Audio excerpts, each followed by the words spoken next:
कह रहे थे कि इस मैच के बाद बीसीसीआई का एक मीटिंग होगा विराट और रोहित का ओडीआई फ्यूचर को लेके। आप सुनाई दे रहा है कि मीटिंग ये हो रहा है कि कैसे विराट और रोहित के फैंस गंभीर को ह्यूमिलेट कर रहे हैं, और ये तो होना ही था। लेकिन फिर से एक बार सब क्रेडिट थला लेके चला गया। सब ये कह रहे हैं कि अगर मैच से पहले माही भाई के साथ हुक्का पार्टी करने के बाद ऐसा बैटिंग होता है तो विराट भाई हर मैच से पहले 2 दिन पहले माही भाई के साथ एक हुक्का पार्टी हो जाए। बट जोक सेपर्ट अगर कोई कह दे ये पुराने वाला विराट कोहली है, ये विराट कोहली का ओरिजिनल अवतार है, मैं नहीं मानता हूं। It was not so the old Virat Kohli. मैं बिल्कुल नहीं मानता हूं। कल विराट कोहली बैटिंग करने आया, जब हाफ सेंचुरी पे पहुंचा तब तक 4 छक्का मार चुका था ओडीआई क्रिकेट में। 4 छक्का हाफ सेंचुरी के स्कोर पे। लास्ट कब हुआ था या इससे पहले कभी हुआ है कि नहीं विराट कोहली के करियर पे कि 50 के स्कोर पे 4 छक्का इनके? मुझे तो नहीं लगता। I really doubt. पहले 24 बॉल पे 3 छक्का था, if I am not wrong. ये तो मैं श्योर हूं, ये मैंने चेक किया कि कभी भी विराट कोहली अपने ओडीआई करियर पे पावर प्ले के 10 ओवर पे, पहले 10 ओवर पे कभी भी 2 छक्का नहीं मारा है। कल पहली बार था। और मुझे लगता है कि कभी भी ओडीआई क्रिकेट पे विराट कोहली 50 के स्कोर तक 4 छक्का कभी नहीं मारा होगा। जितना मुझे याद है, उनका one of the most aggressive batting ODI cricket में, जब 2012 की बात कर रहा हूं, इंडिया वर्सेस श्रीलंका, शायद एडिलेड पे वो मैच था, जहां पे कितना 86 बॉल पे 133 बनाया था, जहां पे इंडिया को 321 चेस करना था, 37 ओवर में चेस कर दिया था। कितना 150 160 की स्ट्राइक रेट से मारा था, 86 बॉल पे 133, शायद सेकंड फास्टेस्ट सेंचुरी था वीरेंद्र सहवाग के बाद, वो सेकंड फास्टेस्ट सेंचुरी था उस टाइम की बात कर रहा हूँ। उधर उस इनिंग्स पे भी कोहली ने सिर्फ 2 ही छक्का लगाया था, 133 135 के इनिंग्स पे 2 छक्का।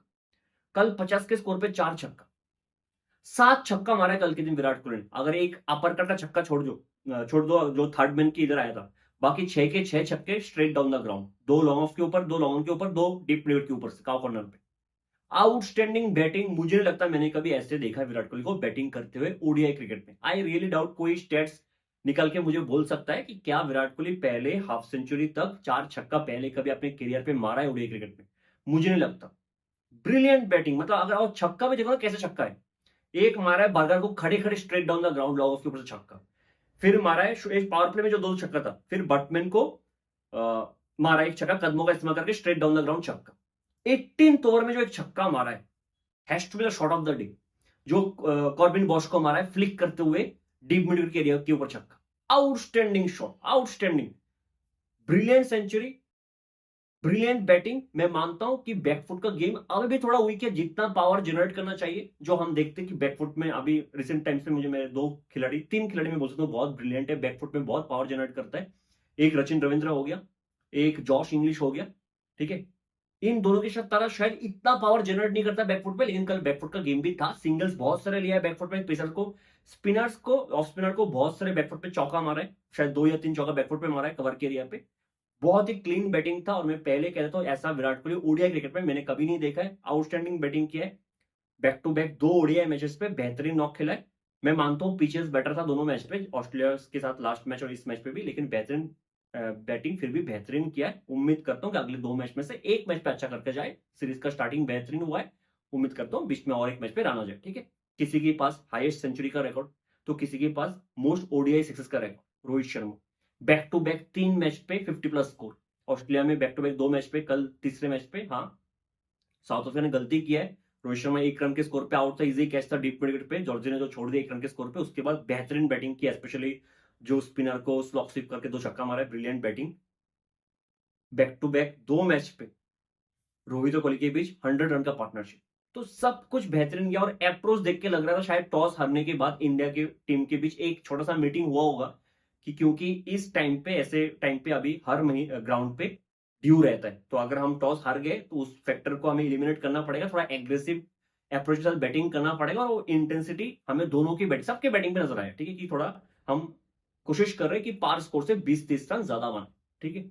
अब मैं ज्यादा टाइम रोहित शर्मा और विराट कोहली पे वेस्ट नहीं करूंगा। दोनों ने बेहतरीन बैटिंग किया मेरे हिसाब से, आउटस्टैंडिंग बैटिंग, ठीक है। जसवाल, जिसका शायद दूसरा ओडीआई था, वो कॉरिडोर आउटसाइड में कॉरिडोर पे बॉल, कॉरिडोर के बॉल पे आउट हो गया।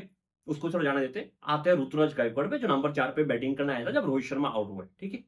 फिर 22nd ओवर था जब ऋतुराज गायकवाड़ आया था बैटिंग करने, ठीक है। प्लेटफॉर्म पूरा सेट था। तब इंडिया का स्कोर शायद 161 for 2 था, कोई प्रेशर नहीं आप पे। पिच बेहतरीन था, आप टाइम ले सकते हो, आपके साथ विराट कोहली खेल रहा है, जितना टाइम लेना आप ले सकते हो, नेचुरल गेम खेल सकते हो। हमें पता है कि आपके फैंस बहुत है, ठीक है। आप बेहतरीन बैट्समैन हो, टैलेंटेड बहुत हो, बहुत खूबसूरत बैटिंग करते हो, डोमेस्टिक सीजन आपका बेहतरीन गया है, लेकिन आप इस ओडीआई स्क्वाड में इसलिए आए हो क्योंकि श्रेयस अय्यर नहीं है, शुभमन गिल नहीं है। अगर ये दो प्लेयर होता तो आप शायद स्क्वाड में नहीं होते आज के दिन। ठीक है, पहले तो केएल राहुल को शुक्रिया करना चाहता हूं कि उन्होंने मौका दिया आपको प्लेइंग इलेवन में खेलने का। अगर आपको मौका मिला है तो ऋतुराज गायकवाड़ को रियलाइज करना पड़ेगा कि मुझे रन बनाना पड़ेगा, क्योंकि आप शुभमन गिल नहीं हो। आपको वो एश्योरेंस कोई नहीं देगा कि चल T20 में तो जगह नहीं बन रहा है, मैं तुझे 20 मैच देता हूं, अगर तू परफॉर्म भी नहीं करेगा तुझे 21st मैच खेलने का मौका मिलेगा। You are not Shubman Gill. आपको एक दो मैच ही मिलेगा और एक दो मैच पे परफॉर्म करके दिखाना पड़ेगा। ऋतुराज गायकवाड़ चाहे डोमेस्टिक में जितना भी रन बना ले, अगर इधर एक दो मैच मिल रहा है उस पर परफॉर्म करके दिखाना पड़ेगा। कोई बहाना नहीं चलेगा कि बॉल अच्छा गिर गया, फील्डर बहुत अच्छा कैच पकड़ लिया, सब नहीं चलेगा। ठीक है, हालांकि मैं मानता हूँ शॉट सिलेक्शन बहुत ही खराब था जिस बॉल पे आउट हुआ। उसका जो मुझे ऐसा लगा कि जो इंटेंट था कि कवर और बैकवर्ड पॉइंट के बीच में से मैं लॉफ्टेड ड्राइव करूं, बैट ज्यादा घूम गया तो बॉल चला गया बैकवर्ड पॉइंट के हाथ पे। मानता हूं ब्यूटीफुल ब्रिलियंट कैच था ब्रेविस का, लेकिन टाइमिंग था नहीं। बॉल थोड़ा सा बैट जहां पे वो टाइम करना चाहता था थोड़ा सा नीचे आना चाहिए था बैट पे, वो थोड़ा ऊपर आया है, बॉल बैट के ऊपर टच हुआ। ठीक है, और बैट ज्यादा ही घूम गया था जिसकी वजह से वो बैकवर्ड पॉइंट पे गिरा है, वरना वो गैप पे जाता कवर और बैकवर्ड पॉइंट के हिसाब से। ठीक है, 8 रन बनाए, आप पे कोई प्रेशर था ही नहीं। ठीक है, आप फंबल बिल्कुल नहीं कर सकते और आपके दिमाग में ये भी होना चाहिए कि आपको शायद ये 3 मैच भी ना मिले, क्योंकि स्क्वाड में और एक बंदा है तिलक वर्मा। मैं हमेशा कहता हूं कि तिलक वर्मा T20 से शायद ओडीआई का बेटर बैट्समैन बन सकता है। आउटस्टैंडिंग पोटेंशियल, उतने अच्छा प्लेयर वो भी। मैं तो ये भी कहता था कि 2023 ओडीआई वर्ल्ड कप स्क्वाड में सूर्य कुमार यादव की जगह तिलक वर्मा को होना चाहिए था, लेकिन इंडिया ने सूर्य कुमार यादव के साथ गया और उसको रिजल्ट भी इंडिया को मिला उतना ही अच्छा। ठीक है, तो तिलक वर्मा भी इतना अच्छा प्लेयर है, तो ऋतुराज गायकवाड़ को परफॉर्म करना पड़ेगा। आपको याद होगा रजत पाटीदार का वो सीजन बेहतरीन गया था डोमेस्टिक पे। फिर जब विराट कोहली वो सीरीज नहीं खेल रहा था इंग्लैंड के अगेंस्ट टेस्ट सीरीज, तो रजत को लेकर आया था, 4-5 मैच खेला, 4-5 इनिंग्स खेला और परफॉर्म नहीं कर पाया। ठीक है, फंबल कर गया। उसके बाद रजत का बैक टू बैक 2 डोमेस्टिक बेहतरीन जा रहे हैं, चाहे वो शायद मुश्ताक अली हो, चाहे वो रणजी हो, फर्स्ट क्लास हो, सब अच्छा जा रहा है उसका। ठीक है, लिस्ट है, वो सब अच्छा जा रहा है, लेकिन उसके बाद कहीं पे नाम नहीं है। क्यों? आपको एक मौका मिला था, आपने फंबल कर दिया, तो आप आपकी तरफ देख भी नहीं रहे सिलेक्टर्स। सेम ऋतुराज गायकवाड़ के साथ भी होगा। अगर वो परफॉर्म नहीं करेगा तो बहुत इंपॉर्टेंट सीरीज ऋतुराज गायकवाड़ के लिए, और एक मैच है मेरे हिसाब से, क्योंकि मैं तो अगर एज ए कैप्टन अगर ऋतुराज सेकंड मैच परफॉर्म नहीं करेगा, मैं थर्ड मैच तिलक करूंगा। तिलक इज इक्वली ब्रिलियंट। ठीक है, हम कभी इमोशंस को तो दूर रख के सोचेंगे ना, तो ऋतुराज गायकवाड़ को परफॉर्म करना पड़ेगा। ठीक है, उसके बाद चलो वॉशी का कैच भी बेहतरीन पकड़ लिया था बॉश ने मिड ऑफ पे। मेरे हिसाब से जडेजा और केएल राहुल अच्छा खासा बैटिंग किया। जडेजा एक तो इस सीरीज में अक्षर पटेल को कैसे रिप्लेस किया मुझे नहीं पता, किसी को नहीं पता, लॉजिक किसी को नहीं पता। ठीक है, शायद अक्षर पटेल को भी नहीं पता होगा, लेकिन जडेजा ने कल जो भी बैटिंग किया, कितना 20 बॉल पे 33 160 स्ट्राइक से बैटिंग किया, वो मैं उम्मीद नहीं करता, लेकिन मेरे हिसाब से अच्छा खासा बैटिंग किया। और भी अच्छा हो सकता था, लेकिन अच्छा बैटिंग किया। मैं जडेजा से एक्सपेक्ट नहीं करता कि स्ट्राइक रेट से वो ओडीआई में बैटिंग करे। अच्छा किया, एटलीस्ट बैट से प्रूव किया। केएल राहुल का क्या है, केएल राहुल अच्छा करे तो भी लोग गाली देते हैं, केएल राहुल खराब करे तो और भी गाली देते हैं। ठीक है, 56 बॉल पे 60 मेरे हिसाब से ठीक ठाक किया, थोड़ा और एग्रेसिव बैटिंग कर सकता था, क्योंकि एक टाइम पे लगा था इंडिया आराम से 370 380 कर लेगा, तो थोड़ा सा और एग्रेसिव बैटिंग कर सकता था। लेकिन ठीक है, फिर भी अच्छा बैटिंग किया, 350 का टारगेट दिया। ठीक है, अब हमें पता है कि सेकंड इनिंग्स में ड्यू आए, लेकिन ड्यू आने से पहले न्यू बॉल के साथ, ड्राई बॉल के साथ एक बंदा आके साउथ अफ्रीका का गेम बजा के चला जाता है, और उस ओवर का जो क्या इंपोर्टेंस है इस मैच के पर्सपेक्टिव से, वो हमें बाद में पता लगा जब साउथ अफ्रीका 70 रन से आ रहा है। हर्षित राणा, और गाली दो उसको, अपने पहले ओवर सेकंड इनिंग्स का दूसरा ओवर, ठीक है, साउथ अफ्रीका इनिंग्स का दूसरा ओवर आता है, पहले रिकल्टन को आउट करता है, बेहतरीन डिलीवरी, उसके बाद क्विंटन डिकॉक को आउट करता है। लेकिन अगर आपको लगता है कि वो ओवर हर्षित का स्पेल का बेस्ट ओवर था, मैं नहीं मानता। जो हर्षित सेकंड स्पेल में आया था उसका 6th ओवर, और साउथ अफ्रीका के इनिंग्स का 22nd ओवर, जहां पे वो फेस चल रहा था, ब्रेविस मारे जा रहा था, मारे जा रहा था, मारे जा रहा था, केएल राहुल ने हर्षित राणा को 22nd ओवर दिया था, उसका 6th ओवर था। वो पूरा ओवर एक बार मैं बोल देता हूं, पहला बॉल स्लोअर ऑफ कटर था, डॉट बॉल। दूसरा ball sharp short ball, outside of, almost bounce, dot ball, Brevis के रिच से बाहर। तीसरा बॉल हार्ड बॉल डाला, short of the length, Brevis को बैकफुट पे लेके गया, dot ball. Fourth ball Fuller length पे पेस अप डिलीवरी, दूर रखे आउटसाइड ऑफ, ब्रेविस मारने जाता है, स्लाइस करने जाता है, ऋतुराज गायकवाड़ कैच पकड़ते हैं। आउटस्टैंडिंग ओवर, मेरा शायद कल के मैच का सबसे बेहतरीन ओवर वो रहा है इंडिया की इनिंग्स पे। Beautiful over, beautiful. और मैं हमेशा कहता हूं हर्षित राणा बहुत ही स्मार्ट बॉलर है, शायद आप उतना स्किलफुल उसको नहीं कहोगे, लेकिन स्मार्ट बहुत, उस पूरे ओवर में वो ब्रेविस से आगे था दिमाग से। आप जाके अगर हाईलाइट में वो पूरा ओवर मिलता है तो पूरा ओवर देख सकते हो कितना आगे हर्षित राणा दिमाग से था ब्रेविस से। ब्रिलियंट ओवर मेरे हिसाब से वो ओवर मैच का पर्सपेक्टिव से बहुत इंपॉर्टेंट था। जो हर्षित का 2 ओवर था, सेकंड ओवर और 22nd ओवर, पूरा मैच चेंज करके रख दिया। क्योंकि साउथ अफ्रीका 11 पे 3 हो गया था।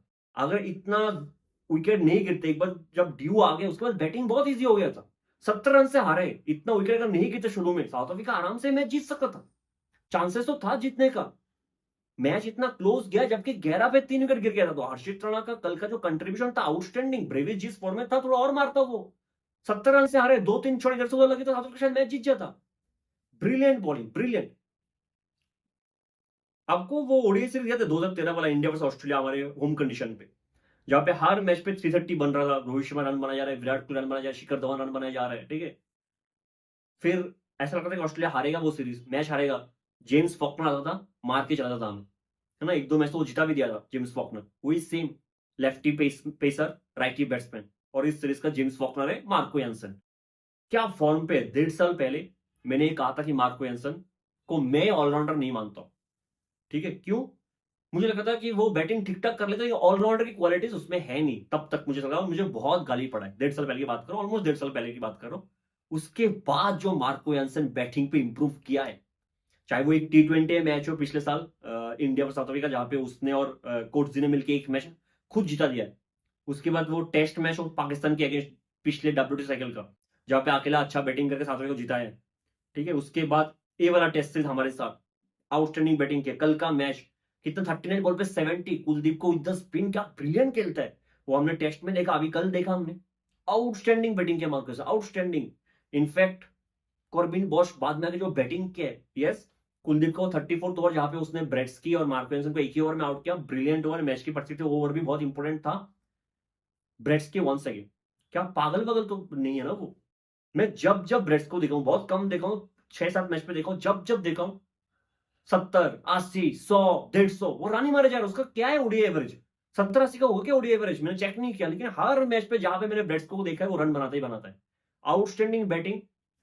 70 रन से हारे। मुझे मेरे हिसाब साउथ अफ्रीका इतना ज्यादा डिसअपॉइंटेड नहीं होगा अगर स्टार्ट उनको थोड़ा अच्छा मिल जाता रिकल्टन से, मार्करम से, क्विंटन डिकॉक से, तो ये मैच आराम से जीत सकते थे। जहां से रिकवर किया उन्होंने, जो ब्रेट्सकी और मार्कस का पार्टनरशिप था, उसके बाद बॉश ने जीत सकते, बैटिंग के 1-2 शॉट इधर उधर वो जीत सकते थे मैच, ठीक है। तो south Africa should be disappointed. अगर इंडिया टॉस हारता है तो बहुत चांस है कि ये सीरीज साउथ अफ्रीका जीत सकता है, क्योंकि उन्होंने बेहतरीन गेम खेला। कॉर्बिन बॉश का डेथ पे जो 3 ओवर था, शायद 49, 47 और एक ओवर था, ब्रिलियंट। शायद 3 ओवर में डेथ पे 18 बॉल पे 21 रन दिया उसने। वो एक फेज था जहां पे इंडिया रन नहीं बना था, ना जडेजा ने उतना मारा है, ना केएल राहुल मारा है। तो कॉर्बिन बॉश को 3 ओवर डेथ पे बेहतरीन ओवर था। तो south Africa is doing really good, really good. ये सीरीज देखने में मजा आएगा। एक ही मुझे इतना बैलेटर का इतना इंपॉर्टेंस नहीं, आपको ये पता लगता है कि किस प्लेयर का क्या फॉर्म है, क्या आपका टीम कॉम्बिनेशन है। 1.5 साल बाकी है वर्ल्ड कप का। एक मैं चाहता हूँ, क्योंकि Ruturaj Gaikwad, I like him, ठीक है। ग्रेट बैट्समैन, सब कुछ अलग, सीएसके के खेलते हैं, सब कुछ अलग। ग्रेट बैट्समैन, आपको पता है, मुझे पता है कि कितना खूबसूरत बैटिंग वो करता है। उसके लिए सीरीज इंपॉर्टेंट होने वाला, एक मैच है, रन बनाना पड़ेगा, ठीक है। और क्योंकि पिचेस इतना अच्छे, रन बनाना चाहिए उसको।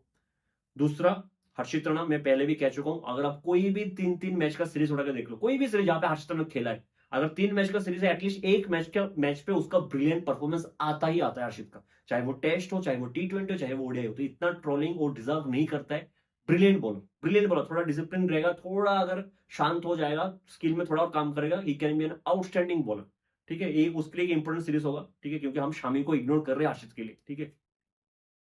बाकी इतना कुछ नहीं है। विराट कोहली का और एक मैच पर आना जाएगा, चलेगा। रोहित शर्मा का 2 मैच में एक मैच पर आना जाएगा, जो मुझे लगता है आ जाएगा, तो चलेगा। बाकी किसी के लिए इतना तो इंपॉर्टेंट सीरीज नहीं है, बाकी सब ठीक है। रविंद्र जडेजा, यस, बैटिंग अगर मिल रहा है उनको बैट से परफॉर्म करना पड़ेगा। बॉलिंग क्योंकि वो फिंगर स्पिनर है, क्योंकि डी हो जाता है और इंडिया सेकंड इनिंग्स पे बॉलिंग कर रहा है, तो जडेजा का बॉल से अच्छा करना मुझे थोड़ा मुश्किल है इधर। बाकी सब बेहतरीन। मिलते हैं अगले वीडियो में, अब तक के लिए जय हिंद।